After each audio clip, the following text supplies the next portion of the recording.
welcome to the episode of Jay Leno's Garage. You know, we're doing an episode on iconic cars of the 80s.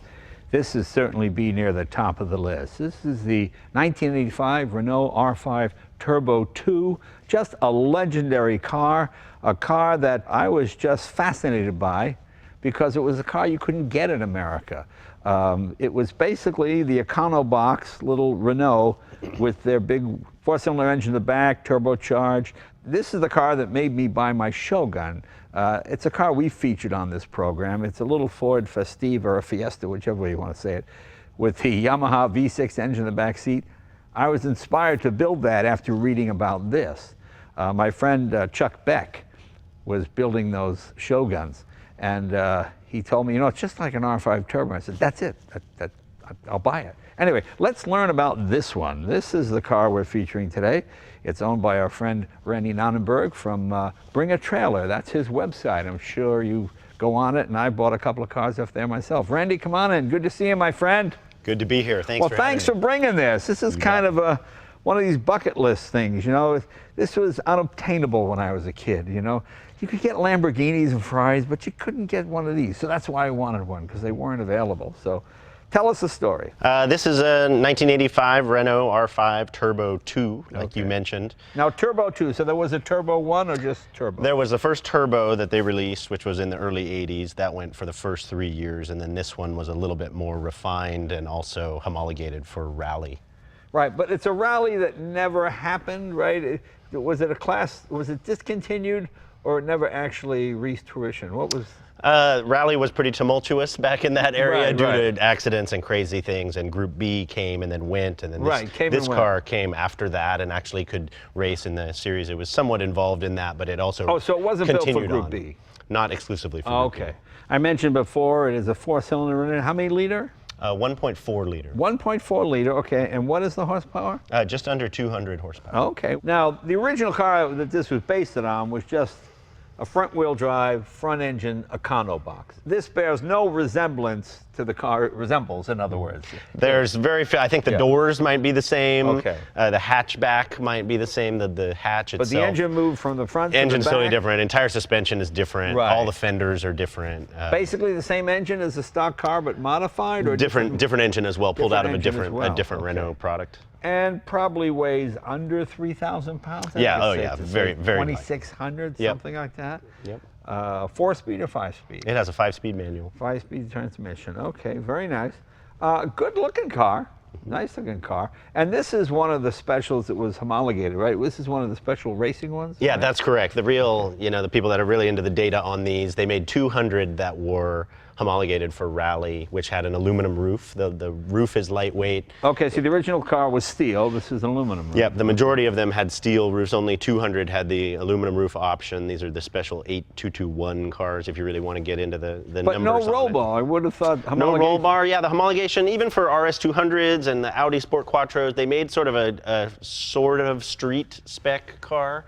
And that's what this one was. It was intended to be on the street, but you had to have street cars to be allowed to race in the series. Now, was this what we called in America a gray market? That meant there was a time in the 80s and 90s where you were allowed to bring one illegal car in legally one time. You were allowed one car for the rest of your life, so to speak, that you could bring in. Was this a gray market? Or this was brought in gray market when that was legal. Yeah. They shut that down eventually in the late 80s or at some point. But this came in in 85, was ordered from the factory by a guy in Southern California who ordered 3 of them, I believe, and he imported them and then he sold them in Southern California. So he figured out some way maybe around that one at a time rule. But let me ask you, but even in California, they didn't allow gray market if it didn't read California smog.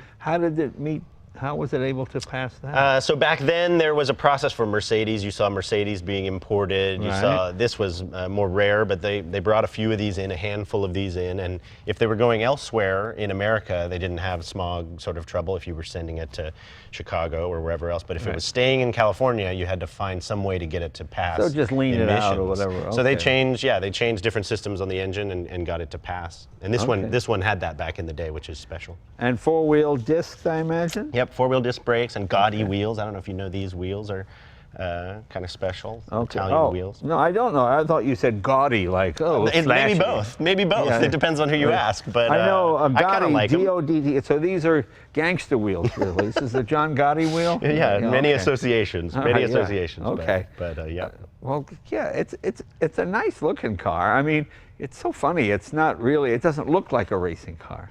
But once you put the flares, and obviously when it was the normal sedan, it didn't have the flared fenders or any of that. It just looked like a little Econo box.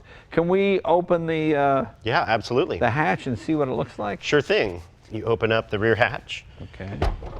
and underneath these carpeted panels. Oh, I thought those were speakers. Yeah, back in the day, I think it had a nice 80s sound system. Okay. Oh, that was the aftermarket. Yeah, the goofy. for yeah. sure. Okay, that pops out. Okay. And then it comes with this Handy tool. little handy French tool to open up. Okay. Do one of those. Do that fourth one there. There we go. There you go. Now this guy pops on hold down. on. It's just hot though, so it is be hot. careful Okay, when yeah. the car's warm. Now 4 more of those. All right. And this is the top cover.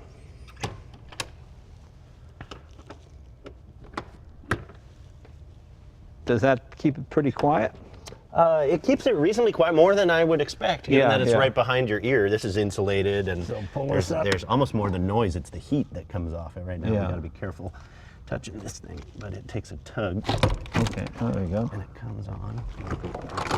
Okay. And it actually has a prop that you can put in. Oh, and I see. prop it up. Okay. Boy, not the easiest thing to work on, is it? Boy, But it that's. all fits. It's in there, but It it's does pretty fit. tight. And you've got this metal all the way around here. Oh, That's a heat shield. Underneath there is the okay. exhaust. Yep. And this pulls heat for what? There's actually a fan that runs in this fender over by this vent. Oh, okay. That's on a timer that after you're done, it sucks exhaust heat out of this okay. area. So then it just, well, sure, that would cook in there, Fumes wouldn't and- it? Yeah, yeah. And that's what, a 1.4 liter? 1.4 liter, little over 1.4 liter in this spec, and it's got the intercooler on the left. So you really- can see. About the size of a motorcycle engine, isn't it? And it's pushed way further forward than you might think. It's right up against that bulkhead. Yeah, this is almost rear mid-engine more than rear engine, isn't it? There's No, it's nothing- mid-engine. I mean, it's in front of the axle Right, line. nothing's outside of the, Yep, okay. And a transaxle hangs off the back. And you can't even, if you were playing Find the Turbo, it would take you a while, wouldn't it? Mainly because of this heat shield. The turbo's right in here. Right, okay. If There you hunt go. for it. Yep. Okay. And does it have much turbo lag? It takes a little while to kick in, and then when Yeah. it comes, you both hear it and you feel it at the same Yeah, time. yeah, It's- so that's which is fun. fun. Yeah. And it's a overhead cam 2-valve, correct? Correct. Can we see what the front trunk looks like? Yeah, absolutely. Where the engine used to be. Opens this way? From the back. From the back, okay. And these are air intakes for This is for ventilation inside the cabin. right inside the here. cabin. Yeah, okay. for the engine, it's all in the rear And fender. this pulls its air from where? The front of the hood. Yeah, oh, it very goes through front. the hood. The Oh, hood's up a here, okay. Composite material, and it comes through here. And Gotcha, gotcha. Okay. All right. And the tire's just held down with essentially rubber bands. isn't bungeed in. Yep. it? Just sort of bungeed, not even bolted down. Nope. Oh, I see. That's right, you got it. Yep. Down it goes. Okay. All right. And the interior is, well, very 80s is the way you describe it. The French don't like leather seats so much. They seem to like the fabric seats, don't they, quite a bit? A lot of cloth. This is almost a corduroy-ish sort Yeah, of I've seen that in a material. lot of French cars, a lot of either corduroy or some other kind of material like that. But it's attractive. Yep. Nice looking steering wheel. Yeah. Very yeah. simple dash with the boost gauge in the middle. So this would have been obviously a 4-seater car, but now the engine is in the back, or in the mid-back, I guess you'd say, behind Yep. the seats. And the gas tanks are where? Underneath the seats in front of this bulkhead here. Okay, so don't drop your cigarette. Yeah. That's right. And this is as it was, wasn't it? There's really no modern upgrades on this, are there? Not much. A little bit with the engine management system to Yeah. get it to run a little bit better with what has been learned in the last 30 years. But no, even down to the tires, the Pirelli P7s, those are being produced again, but they're period exactly kind of how it was back then. Right, right. No radio? It's got, see the radio down there, that Becker? Oh, It's got that's an it. old Oh, I see. Becker. What? Yeah. Okay, Yeah, gotcha. just 2 little speakers in the doors now. We And took that's out the big- 80s radio, right? Yeah. Okay. Yes, sir. Actually, I prefer that. Just press a button and go to my station. Are you happy with selection? Yes. How happy are you? Very. Would you make the selection again? Yeah. Shut up. You know, I hate that I have to look at a radio to change because, you know, any old car, my 51 Hudson, I just press buttons. Yep. You know, and it goes to state. I always have to, what? Yes. What? Yep. And then the screen goes blank, and they go. I have to wait for the thing to go up and down. Just shut up. You know. And you have your foil on the wipers that push the blades in. They did that for quite a while back in the day. They Yeah, I don't do that always thought anymore, was you very know? cool. Yeah, you don't see that anymore. Some people added those to think they were hopping Yeah. up their car, you know? And I guess this is here because of the new roof, isn't it? This piece. Yeah, this rubber piece, a lot of people comment on that. It goes all the way around. It's Oh, it continuous is rubber, all the way isn't it? around. And it's soft. And Yeah. I don't know if they did that to actually get any sort of downforce on the top of the roof or if it's just for looks. But it's only on the turbos they came with that. Well, maybe it flexes a little bit if you're, because this obviously acts as an arch, doesn't it? And aluminum is not as strong as That's true, how the roof is attached. steel, is so maybe underneath. maybe it has a little bit of flex to it, so the paint doesn't crack. I don't know. You know, that's so funny. A lot of the factories, Italy, England, you know the name of the engineers that built the car and built the motor. I don't know it so much with a lot of the French performance cars. I don't know whether it's they just don't release it. You just don't hear that much, you know. But the German cars, you always know, you know, Ruff and all those guys. You don't hear so much about the French cars. Maybe I'm wrong, so the comment section will tell me, that's for sure. Yeah, the French take this car as sort of a point of pride, right? When I was driving it at Monterey, a French family came up and wanted to talk all about it. Like it's so iconically French from that period that this is sort of one of the milestone There really cars. are no famous Renaults in America other than this.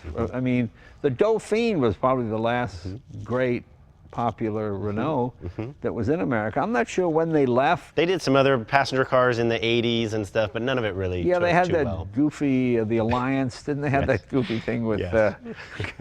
that hookup with Chrysler and that? They used to give those away on Price is Right. Yeah, that was a bad day, and that went to the loser. Yeah, the loser got that. Yeah, yeah. I'm sorry, we didn't win, but we have for you an Alliance. Oh, yeah.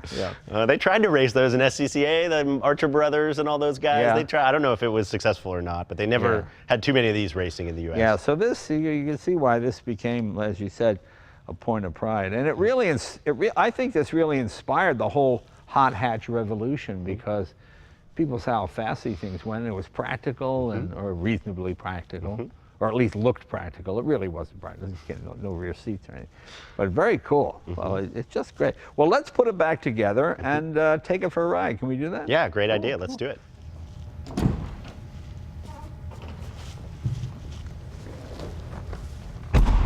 '80s seatbelt. Yep.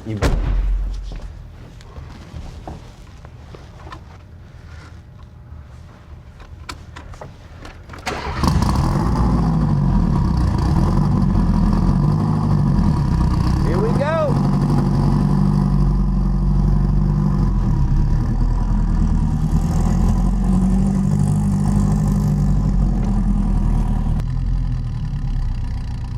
Because it begs the question, you own Bring a Trailer. Did you see this on Bring a Trailer and buy it? This was a guy that emailed us and said, hey, I got this Renault and I want to sell it. I've had it forever. You saw the story on the car. He had the car for over 30 years. Right. And then he said, hey, I'm thinking of selling it, but it doesn't really run. And I'm up here in the middle of nowhere, Nevada. And what do I do? And we're a pretty tight-knit group in the office. And somebody nudges me and said, hey, Randy, there's a R5 Turbo in Now, were you Nevada." looking for one of these? I've been looking around for one of these a little bit, you know. And did you charge the guy the fee to sell it? We didn't charge a fee. He got a free deal. He got I went up there and checked it out myself. And So how does that work? When you own? own Bring a Trailer, you don't have to bid on. Did you pay the price he was asking? How does that work? I did. I actually. Yeah? I paid him his full ask. Didn't want to cruise in there and whittle him down or anything. Right, you know? right, But okay. we don't get to do that very often. But but every it's once in a while. When it's something you really want and there's only one of them or two of them, Yeah, we don't bid on the site against our customers, but if you grab it before it goes to the site, you can maybe grab one of those. It's one of the perks of working at very BAT, funny. you know. And was it everything you were told? It was running at the time, but it basically needed everything as it turned out, and I didn't realize that. Now, when you say everything, mechanically, it needed turbo. It needed the engine was completely torn down. You know, pistons. You know, everything was redone inside. And how many miles on it? It says 41,000. Is that kilometers? Or is that miles? It's miles. It was converted early. I mean, it was sold straight to the U.S. It was sold to Southern California, and they converted it to miles right away. So that's an accurate figure. So you put pistons and everything in it? Yeah, it had to get. Did you do stock or did you modify? Stayed close to stock. Right. The management system for the fuel injection and stuff is slightly upgraded, but there's some small internal things you do that you want better than 1985 technology. Right. Almost everything else was towards stock. And this doesn't have air or anything, does it? It does not have AC. No. No. You can feel when the turbo starts to kick in. Yeah. I know you want to eliminate turbo lag, but I sometimes find it enjoyable. You know, I've got an old Corvair turbo, which was the first, well, actually the second turbocharged car, but really the first mass-produced one. And you get up to about 3,800 and you get this shove, and it just makes me laugh. And I don't know why. It's charming now, right? Before it was terrible. And you learn to sort of deal with, you know, okay, I'm going into a corner. Let me put my foot in it going into the corner, because by the time I get to the middle of the corner, the turbo will kick in and push me out. You know, and you kind of have fun that way with it. The other interesting thing I find is that there's no red zone in the tack of the turbo. It's orange. I guess that's just a French thing. It matches the design better. Yeah. So you take this on long trips, or? It has driven, I mean, a couple hundred miles at a time. Not haven't gone coast to coast or anything too crazy yet. But the engine was just built. It's actually still in its original tune to get it to pass emissions and brake in. Now, when you say you had to rebuild it when you got it, was it, for example, the turbo?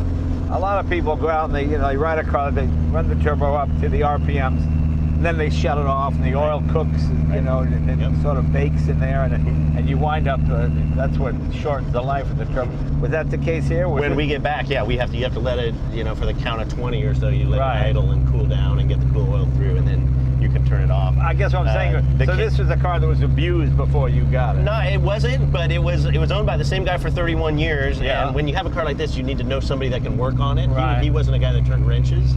So he had his guy in LA, and then he moved to Nevada to horse country in Nevada, and there's no Renault guy there, right? Yeah, so, really? I'm surprised. So he has the car, and he stopped putting miles on it, but it was sort of his baby he'd had since he didn't want to let it go.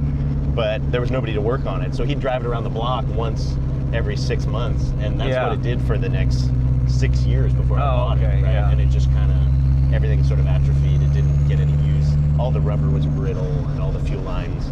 The scary part about these cars is all the rubber, right? When the fuel lines go, the fuel's about 18 inches from us where we're sitting. So it wasn't abused, but it was in a bit of neglect.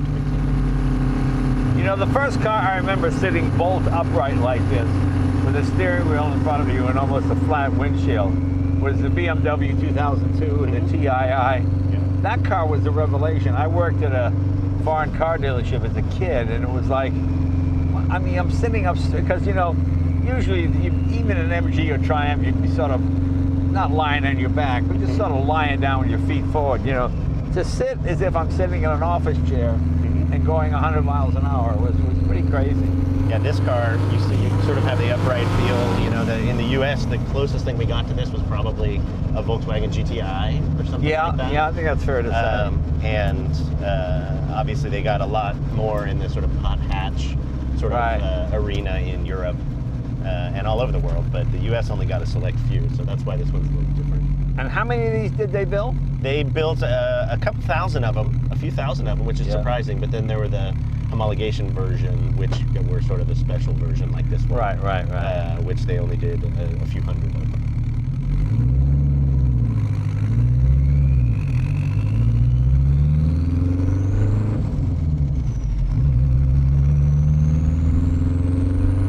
You hear that whistle of the turbo. Yep, it whizzes. You hear it spin up.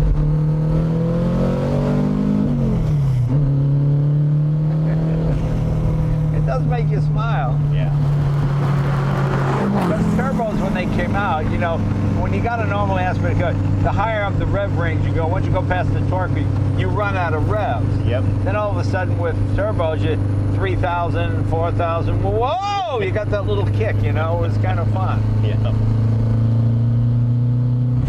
So many cars are turbocharged now, and you don't even notice it. It's just, it's engineered so you don't feel it. But yeah, they managed to get the turbo lag out of it. Are you in a club for these? I'm not. No, I just got this thing sort of on the road not that long ago, so I haven't engaged with the club. I think the club used to be really active back in the 80s or 90s, but now it's more scattered. I don't know if anybody runs it anymore. So yeah, I had a good string of German cars for a while, and now maybe I'm being a little more adventurous. I don't know. Yeah, very French.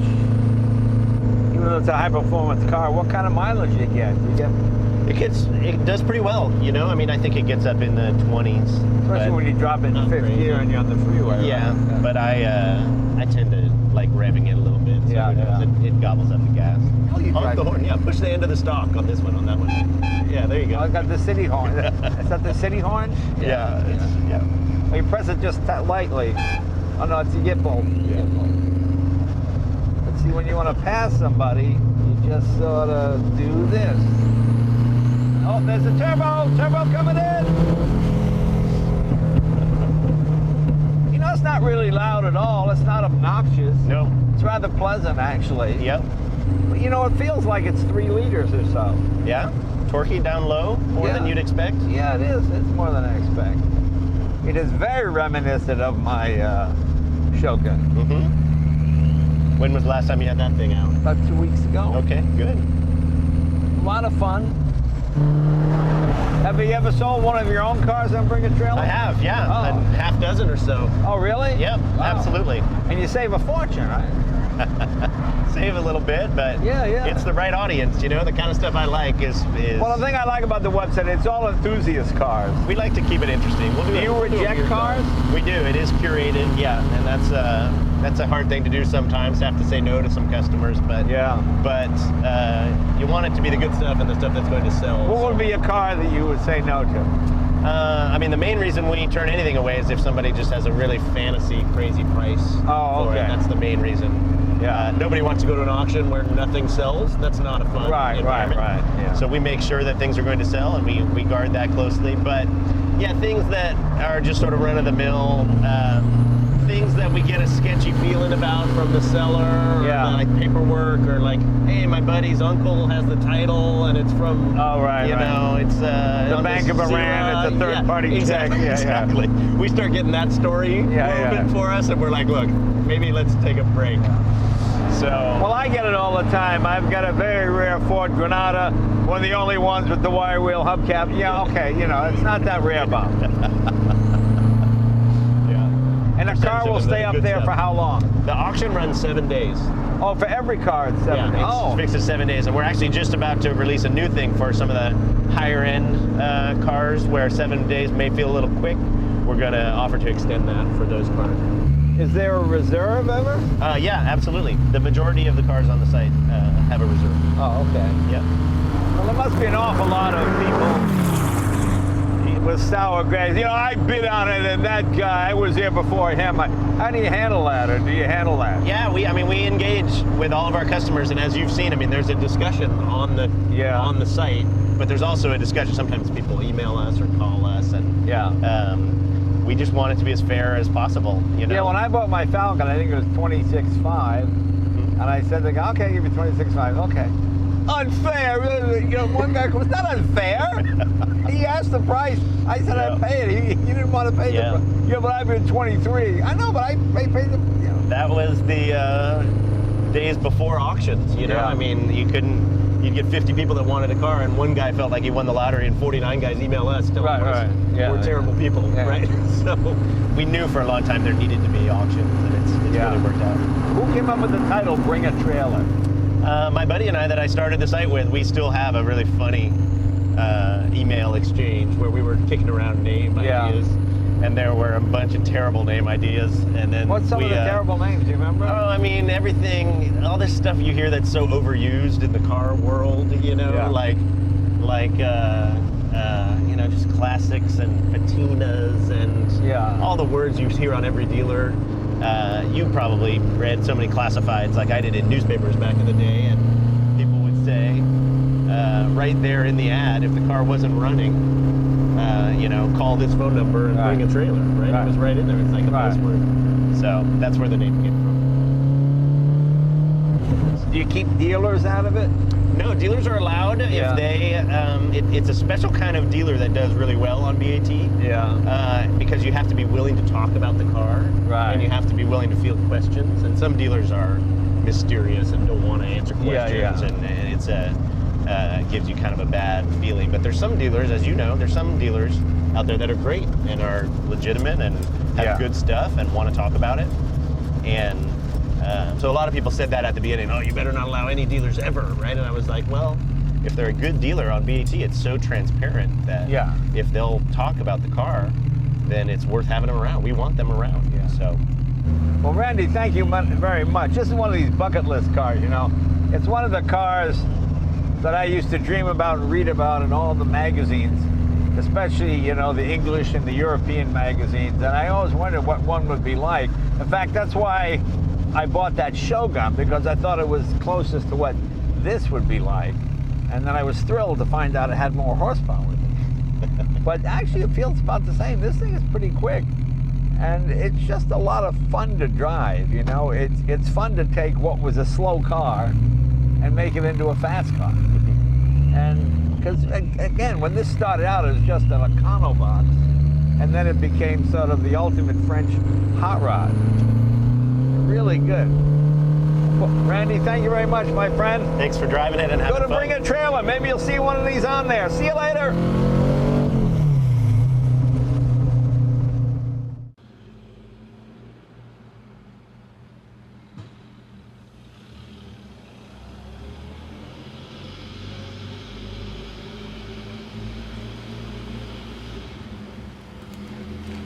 Mm-hmm.